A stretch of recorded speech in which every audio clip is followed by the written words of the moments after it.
because I refuse to not be first. Do we do enough? Well, I never shut up about it. It must have been about 16, 17. We nicked their guilt rings. Right, the bouncers' guilt rings. This is no good for me. That's the reality.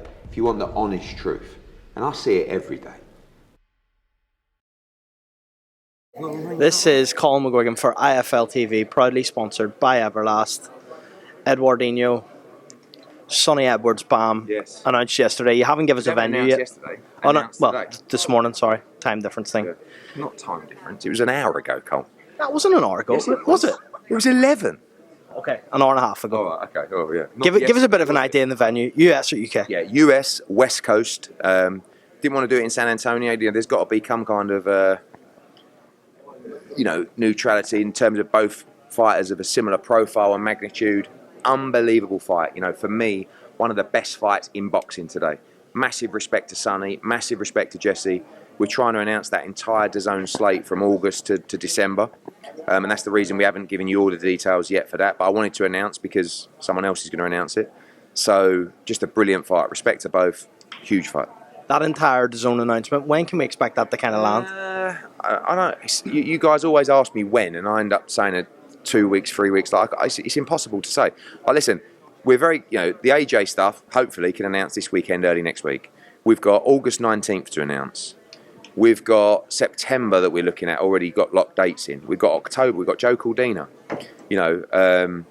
Loads more.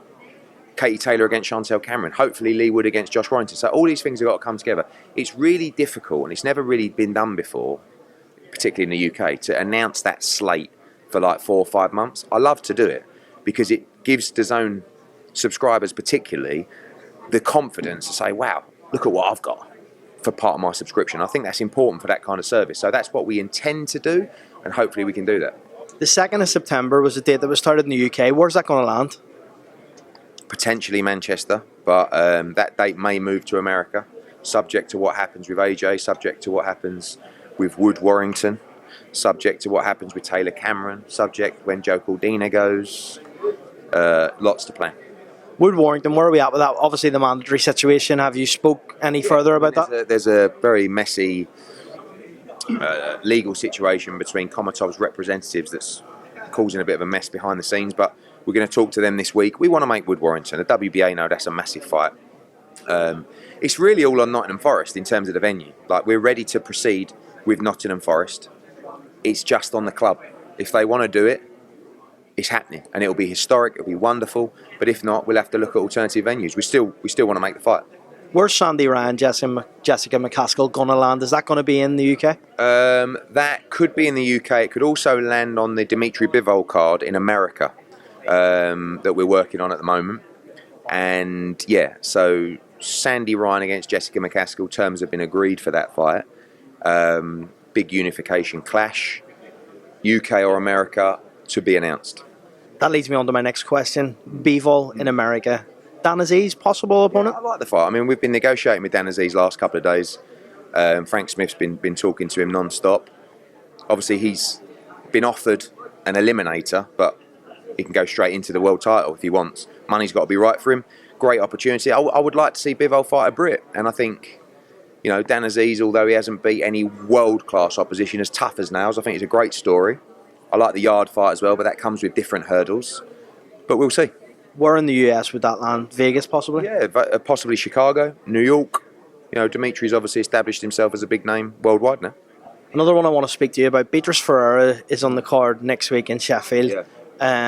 There's a possible fight that I was thinking about with Caroline Dubois. Is that something that you'd be ready at this stage of Beatrice's career? Caroline Dubois is a brilliant fighter, so is Beatrice Ferreira. But we need those big fights. I know Caroline is looking for an opponent.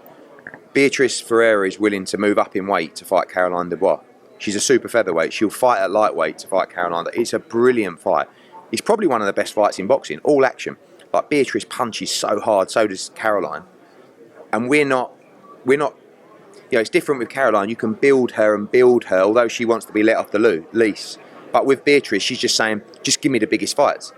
So I think we'll probably reach out to Boxer to try and make that fight, Ferreira against Dubois. I think, honestly, it is early, but what a fight. And, if they fancy that fight, which they probably will, because Beatrice is smaller, but also she's a couple of time world champion, Olympic silver medal. I mean, she's a great fighter. A different type of question for you. You pride yourself as the best promoter in boxing. You say it all the time, right? One area of Matchroom at the minute that you'd like to improve. What is it? Oh, that's a good question. What, in boxing? Yeah. What would I like to improve? Probably, we had a board meeting this morning. Probably just more consistency in terms of the planning.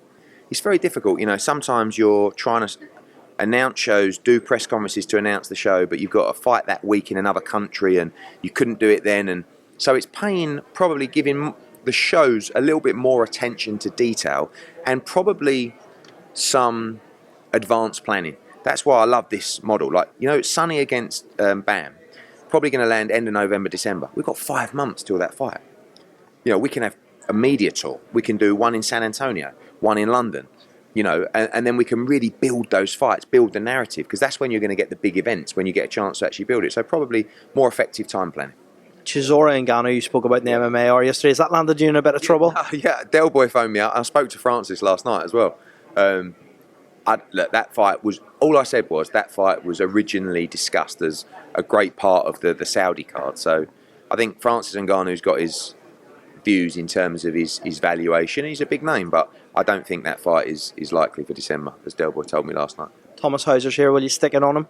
No, I'm sticking. I just felt that his article, I mean, he's done a couple of botch jobs on us now, hatchet jobs, as they say, but I just thought that the AJ article was just weird. It was like, sometimes I feel like like Thomas Hauser is a very respected journalist, right? I don't agree with a lot of his articles, very old school. It's like he's got to say something controversial to get an article listed in, I mean, that was with The Guardian. Like, if he would have just come out and gone, AJ's a nice guy, they're not going to print it, are they? But he came out and he went, this is why AJ needs to retire. He's talking about, like, brain damage. It's just bizarre. I didn't like it, but yeah, he's here with a film crew, so probably another hatchet job coming up. Last one from me. Elon Musk, Mark Zuckerberg, Eddie Hearn, Matchroom. No, absolutely no interest in that at all, other than Elon, Mark, please let me do it. I'm the best promoter in the world. Like, I know you guys have got big profiles and got a few quid, but I'm the guy. I'm the guy for that one. Eddie Hearn. Thanks very much, mate.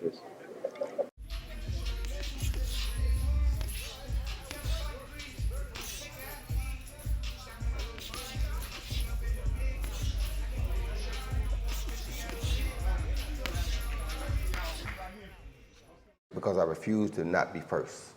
Do we do enough? Well, I never shut up about it. It must have been about 16, 17.